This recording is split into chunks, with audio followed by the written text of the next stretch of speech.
Assalamualaikum warahmatullahi wabarakatuh. Sekali lagi kita di rancangan Kecek Kira bersama Kelantan TV dan Kelantan Kini. Dan hari ini kita berada sekali lagi di Holiday Villa Hotel, Wakaf Cik Yeh. Dan saya Johari Yap, perantara bagi program Kecek Kira pada hari ini. Hari ini saya pakai baju Cina ni sebab orang tak tahu saya ni Cina. So pakai ni konon-kononnya nampak Cina sikit lah. Dan pada hari ini Alhamdulillah kita ada seorang yang kita akan buang dengan saya, iaitu Dr. Hanif Yahya, penasihat kewangan berlesen, seorang graduan perubatan tapi buat bisnes temuh masa dalam bidang kewangan. Dan apa khabar Dr. Hanif? Alhamdulillah, khabar baik. Dan Alhamdulillah kita ada Dr. Hanif ni dia bersama kita sebab orang Tino dia sebenarnya adalah orang Kelantan juga, di Gucil Bayam. Sebab itulah kita dapat dia pada hari ini. Dan kita biasa dengar tu orang dapat pelaburan Mekah Hotel, masuk khas untuk orang Islam, supaya nak bantu orang Islam. Lepas tu dapat commission, bonus 10 peratus sebulan. Lepas tu tengok-tengok lepas 3 bulan tak dapat dah pelaburan tu. Lepas tu kita dengar pula tentang skim Ponzi, kita dengar tentang Pak Mantelo. Boleh doktor tanya lebih sikit tak? Apa dia tu skim Ponzi dengan Pak Mantelo ni? Okey, terima kasih. Pertama sekali tak payahlah panggil saya doktor, panggil Hanif saja dah cukup. Okey, sebelum kita nak cerita pasal Ponzi ataupun berkenaan dengan Pak Mantelo ni, kita cerita dulu ringkas je lah. Kita cerita ringkas apa itu scam. Scam ni kalau bagi saya, scam ni dalam bahasa mudah dia adalah salah satu aktiviti penipuan. Dan aktiviti penipuan ni dia boleh jadi macam-macam. Dia boleh menipu daripada sudut transaksi kewangan. Dia juga boleh tipu daripada sudut daripada sudut cinta, love scam, macam yang minggu lepas yang macam saudara Ceng tu koyak tu, Ceng Peceng yang ada cakap. Okey, ataupun nama lain dia adalah African scam. Dia juga boleh jadi dalam bentuk satu peras ugut, iaitu Macau scam. Okey, dan dia juga boleh jadi dalam bentuk pelaburan macam Ponzi, macam juga skim Pak Mantelo. Okey, skim Pak Mantelo ni ataupun skim Ponzi ni, kenapa Ponzi tu nama dia famous? Okey, Ponzi ni dia adalah salah seorang scammer dekat dengan Itali. Okey, silap. Dia adalah seorang warga Itali. Dia buat scam tu dekat dengan US. Okey, pada masa tu sekitar 1920-an dia buat satu skim yang mana lama dah, tahun 1920-an lagi. Ada dah ni. 1920-an dia memang dah ada. Pada tahun 1920-an tu dia buat satu skim yang mana dia menawarkan pulangan 50% dalam masa 45 hari. Wah. Separuh tu boleh dapat dah dalam masa 45 hari. 100% dalam masa 90 hari. Cara macam mana dia buat adalah dia buat dalam bentuk piramid. Yang mana dia ada level 1, level 2 dengan dia ada level 3. So dekat situlah sebab itulah kita nampak kebanyakan scam ni dia menggunakan satu skim piramid. Kerana dia berasal daripada Ponzi tu. Okey. Kalau di luar negara Ponzi, kalau dekat dengan Malaysia, otai scam ni Pak Mantelo. Pak Mantelo ni nama sebenar dia adalah Osman Hamzah. Dia adalah orang Taiping. Dia asalnya adalah seorang wartawan. Dia seorang wartawan pada sekitar tahun 1960 di Akhbar Warta Negara kalau saya tak silap. Kemudian selepas dekat Akhbar Warta Negara tu dia bekerja dekat dengan bernama. Kemudian pada sekitar tahun 97-an tu dia buat satu skim. Dia tubuhkan satu syarikat. Nama dia Skim Pertama Berhad. Okey.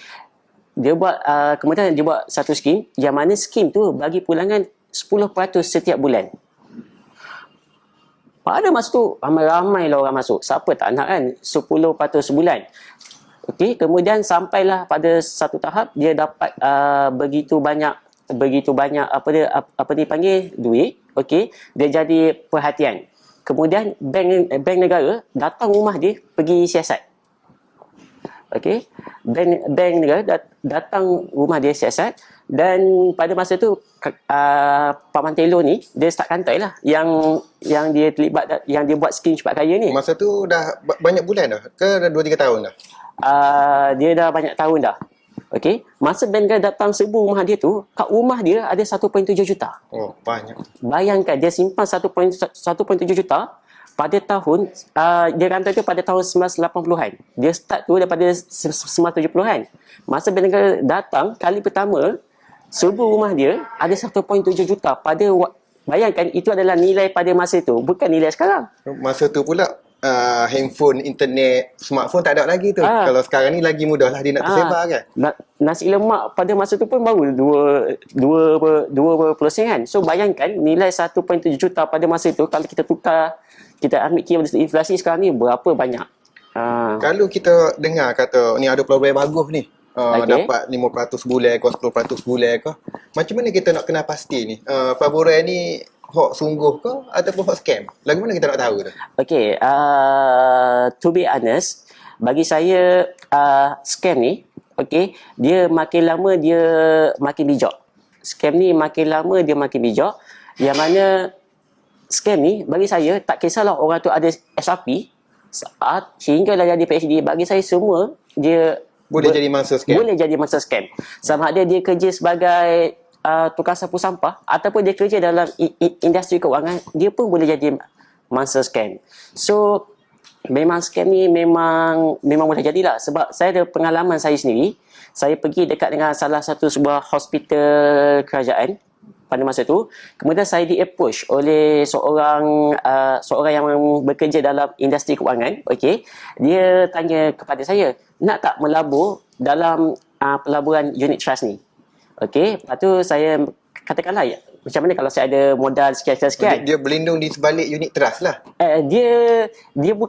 Saya tak tahu dah dia berselindung ke tak dalam unit trust ni. Okey, tapi pada masa tu dia kata nak melabur boleh dalam unit trust ni. Okey, tapi kalau macam tuan ada modal besar, saya ada satu skim lain yang lagi untung. Kemudian saya tanya lah dia skim apa.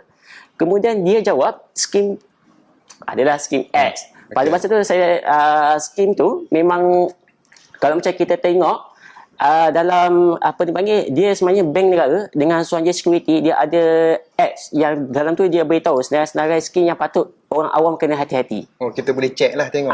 Kita boleh check. Dr. Joe boleh download. Kalau bank negara tu nama dia My BNM. Kalau macam Suruhanjaya Security, yang ni kena check dengan website dia lah. Okey. So maksudnya kalau ada dengar berita tu pulangan tu besar, too good to be true, ni betul ke tak, ni kena hati-hatilah. Dia tak boleh terus kata ni rugi ni tak ambil. Tapi biasanya kalau untuk hot scam lagu ni dia akan kata ni kena masuk selalu ni. Kalau tak masuk selalu, lepas minggu benda ni burn dah, tak ada dah peluang ni. Biasanya macam tu kan? Dia akan kata kalau tak, dia nak kita rush masuk. Tu. Okey, sebab kalau macam kita tengok scam mana-mana, dia akan bagi satu deadline. Dia akan bagi satu deadline. Kalau tak masuk sekarang rugi. Kenapa dia buat macam tu? Sebab pertama sebab dia nak sakau duit lah dengan cepat. Tapi dia ada faktor nombor 2 yang lagi penting. Kenapa dia cuba nak buat kalau tak masuk hari ni rugi? Sebab dia cuba, dia nak bagi bakal dia punya pemangsa lah. Okey, dia nak bagi pemangsa dia ni berfikir secara irrational. Sebab bila kita fikir dalam keadaan terdesak, kita akan jadi irrational. Kemudian bila dalam keadaan irrational tu, dia beritahu kalau tak masuk sekarang rugi. Bayangkan sebulan untuk 10%.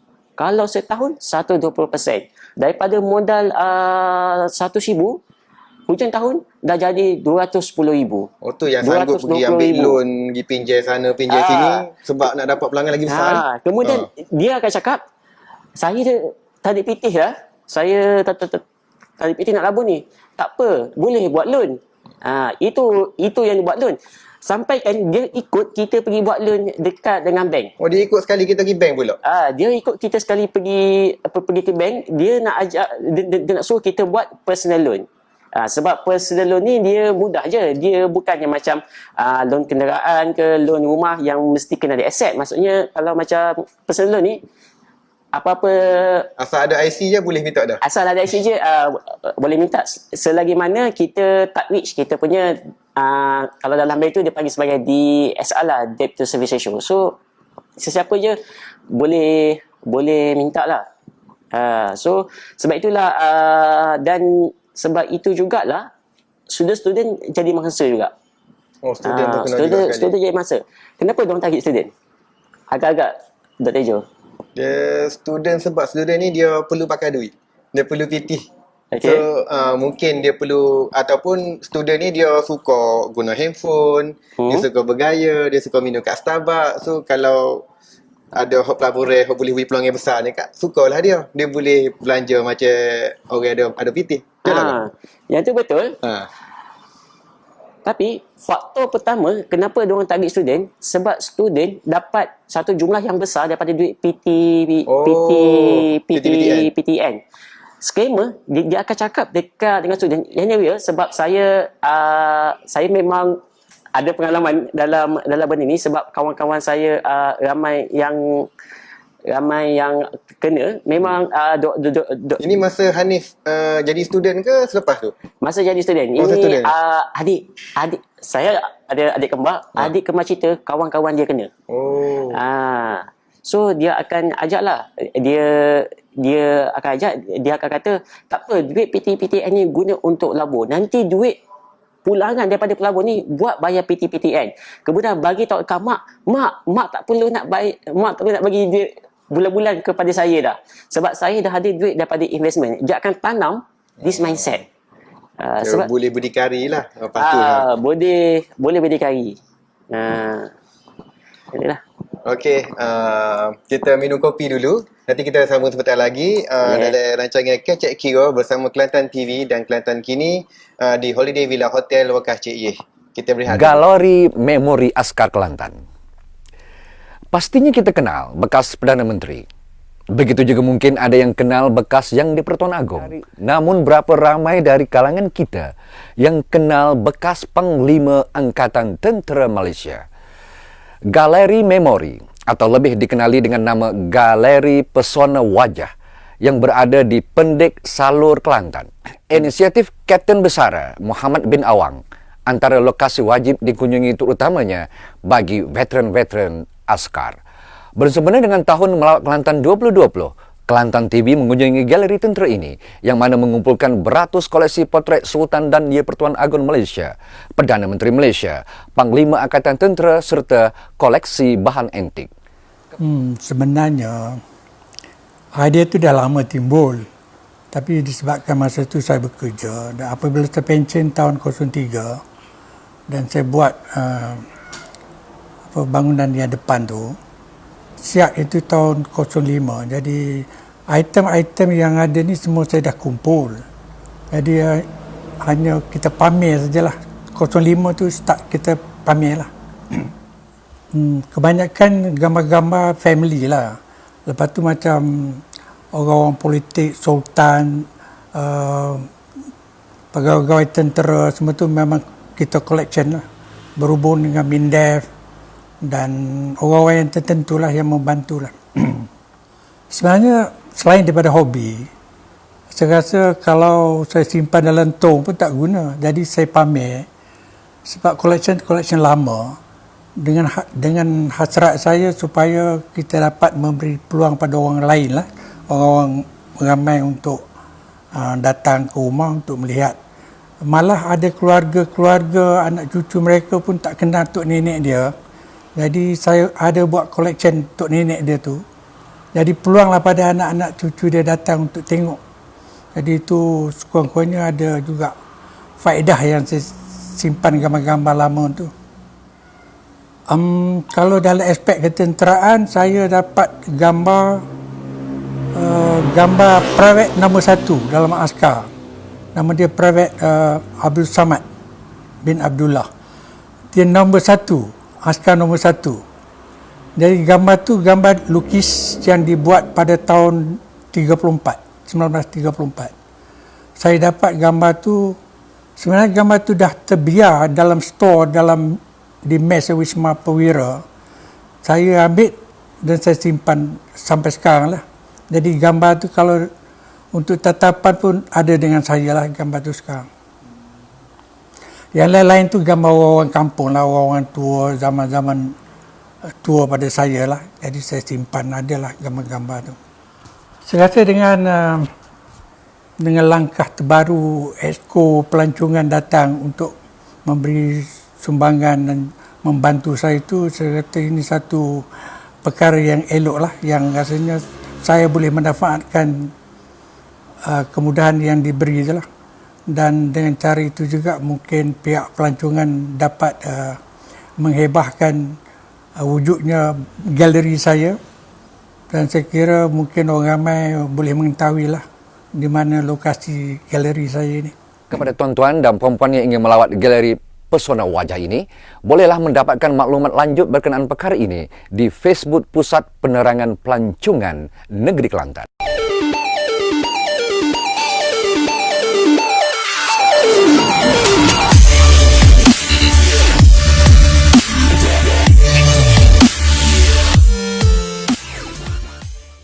Okey, kita kembali dalam rancangan Kecek Kiro bersama Kelantan TV, Kelantan Kini di Holiday Villa Hotel Wokacik ye. Sekali lagi bersama dengan kita Hanif Yahya, penasihat kewangan berlesen. Banyak dah ada cerita tentang skim cepat kaya, skim Ponzi tadi. Cumanya bila kita dapat dengar peluang ni, peluang kata pelaburan ni baguslah, untung besar lah. Lagu mana kita nak kena pasti ni? Pelaburan itu betul-betul pelaburan hok sengoti ke pelaburan hok scam ni? Lagu mana nak tahu tu? Okey. Dia ada beberapa cara nak tahu. Okey. Saya bagi satu cara yang paling mudah. Okey. First, benda yang paling mudah adalah kita kena pastikan pelaburan itu, pertama pelaburan itu mesti pelaburan yang berlesen. Sama ada dia ada lesen daripada Suruhanjaya Security Malaysia, ataupun daripada Bank Negara Malaysia, ataupun dia mendapat kelulusan daripada Suruhanjaya Korporasi Malaysia. Kita kena pastikan bahawa pelaburan itu adalah pelaburan berlesen. Pelaburan berlesen ni dia akan ada apa dipanggil, dia akan ada dokumen prospektus yang dia akan menceritakan pelaburan itu macam mana. Okey. First kita kena pastikan pelaburan itu berlesen. Yang kedua, bukan setakat pelaburan itu je kena berlesen. Orang yang deal dengan kita kena berlesen juga.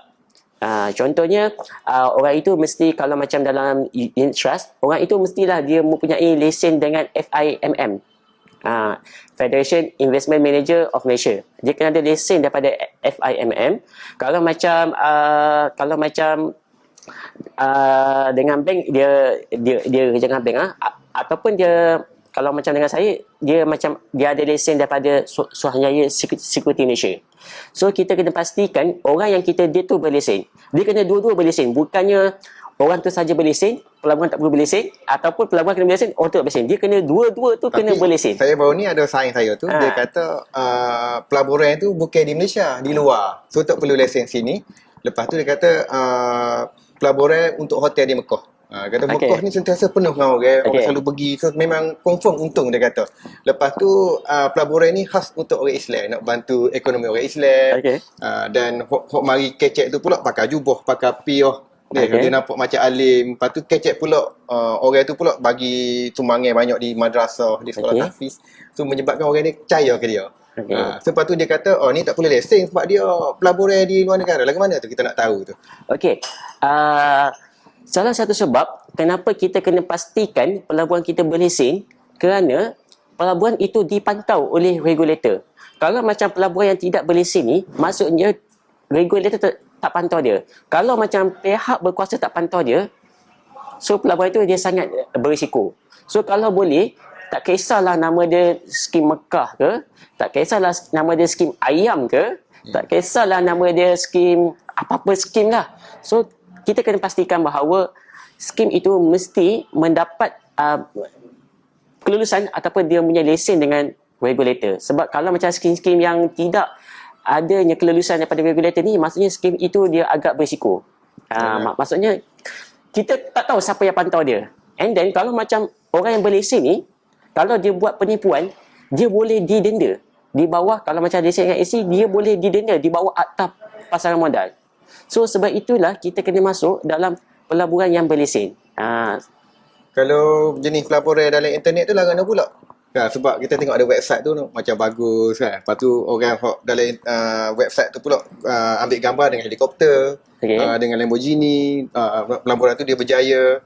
Lepas tu macam mana kita nak kena pasti hok dari website ni, hok online ni, banyak dengar saing-saing dia kena tipu online. Lepas 2 bulan tengok tak boleh nak access dah. Website tu dah dia ditutup ke, dia macam-macam alasan lah. Macam mana kita nak tahu tu? Okey. Kalau pelaburan tu sebab kita sekarang ni dalam satu era digital 4.0 yang mana sekarang ni memang Internet of Things lah, big data. Okay, so sekarang ni memang banyak dah digital. Yang tu first kita kena akui. And then yang kedua, walaupun ia pelaburan internet, dia kena kita pastikan dia adalah berlesen. Sebab sekarang ni banyak pelaburan internet yang berlesen dengan Suruhanjaya Security Malaysia. Kita ada choice macam Wahid Invest, kita ada Stashaway, kita ada Rais Invest, kita ada sekarang ni Bank Islam pun, Bank Islam Investment Berhad pun dia dah lancarkan produk dia sendiri yang berasaskan robot advisor online yang nama dia adalah Best Invest. KWSP sendiri pun dia dah buat satu sistem yang mana pelabur boleh menggunakan dana daripada KWSP untuk dilaburkan secara online. Malah kos dia lebih rendah lagi. Nama dia adalah iInvest. So kalau macam kita perhatikan, semua pelaburan ni walaupun internet, walaupun di hujung jari, tapi semua ni dikawal oleh regulator. Penting sekali kena ada lesen. Ya, penting kena ada lesen. Cara nak check lesen. Cara nak check lesen. Saya tak ingat dia punya website sebab dia punya panjang sangat. Boleh Google di internet, tulis CMSRL check ataupun CMSL check. Sebab CMSL tu maksud dia adalah Capital Market Service License. So kita check, lepas tu kita klik, kita klik, kemudian kita masukkan, kalau individu kita masukkan nama individu, nanti dia akan keluar dekat representative. Kalau macam company, kita masukkan nama company. So kita akan nampak, contohnya kalau macam kita lihat Wahid Invest apa benda semua, itu semua ada dekat dengan website tersebut. Dia akan tulis dekat dengan situ adalah fund management. So itulah antara cara-cara yang kita boleh buat. Kita kena pastikan apa-apa kita nak masuk. Pertama, pelaburan tu berlesen. Kedua, orang itu pun kena berlesen. Kita jangan terperangkap orang yang ada lesen tapi dia buat scam. Macam yang saya cerita tadi, yang saya jumpa dekat dengan hospital. Dia ada dua lah. Hak betul dengan hak tak betul. Dia ada hak betul dengan hak tak betul. Iaitu cara yang paling mudah lah. Cara yang kedua adalah kita tengok apa dipanggil, macam yang Dr. Jo cakap tadi tu, dia bagi pulangan yang besar. Kalau boleh, nasihat saya, yang ini penting. Kalau boleh, kita kena kalau boleh, mana-mana pelaburan yang menawarkan pulangan lebih daripada 10% setahun secara konsisten, kita kena hati-hati. Itu kena ingat. Hak tu 10% tahun, hak ni 10% bulan. Kalau 10% bulan, apatah lagi kan. So kita Tapi kena kalau sentiasa pelaburan tu hati-hati. dia bagi guaranteed amount, kata 10% bulan tu pun dah tak patuh syariah. Dah kena kira kan, tu dah riba dah. Yang itu dia dah kira riba lah. Sebab kalau macam pelabur bagi duit kepada syarikat pelaburan, kemudian syarikat pelaburan tu kena bagi pula pulangan secara konsisten 10%, iaitu sebenarnya dah dikira akad pinjaman. Dan bila akad pinjaman, dia tak boleh ada jaminan. So kalau ada jaminan dekat dengan situ, itu dah dikira sebagai riba. Kenapa Islam melarang riba? Kerana riba dia menzalimi orang yang pelabur tu lah. Bisnes tu baik ke buruk ke, dia kena bayar 10%. So itu ada unsur kezaliman. Sebab itulah Islam mengharamkan riba. Sebab itulah kita tak boleh nak tamak sebenarnya. Kita Kalau tak dengar boleh tamak. pelaburan tu bagus, macam tak logik ni, lebih tinggi daripada EPF boleh beri tinggi daripada ASB, memang kena hati-hatilah. Betul. So kita banyak-banyak terima kasih lah pada Dr. Hanif kerana bersama kita pada hari ini. Banyak ilmu lah saya boleh pada hari ini. Terima kasih banyak-banyak lah. Sama. Sebab ramai juga bukan saya, sayang-sayang saya ramai orang kena tipu lagu ni. Saya pula rasa bertuah dijemput oleh pula Dr. Jo untuk sesi kali ini. Sebenarnya terima kasih kepada Kelantan TV dan Kelantan Kini. Terima Dan kasih. juga terima kasih kepada Holiday Villa Hotel KCIF kerana beri kita tempat ni. Air kopi pun sedap minum ni. Kopi pun sedap. Dah makin sejuk dah. Dan mungkin lepas ni kita boleh jumpa, nak tahu lebih lanjut pula tentang beza antara skim cepat kaya ni dengan MLM. Sebab MLM ni betul. Tapi bagaimana orang boleh guna MLM ni di belakang MLM untuk nak tipu kita dia. Kalau tak ada ilmu tu, kita tak ada nak beza lah antara dua tu. Yang itulah yang Ponzi dengan Pak Menteri guna. Dia guna konsep MLM untuk buat skim cepat kaya. Okey, itu kita bincang minggu depan. Okey, terima kasih banyak-banyak Dr. Hanif. Dan sekali lagi, kita dalam rancangan Kecek Kira bersama Kelantan TV dan Kelantan Kini. Dan kita di Holiday Villa Hotel Wakah Cik Yeh. Dan insyaAllah kita jumpa lagi minggu depan. Assalamualaikum warahmatullahi wabarakatuh.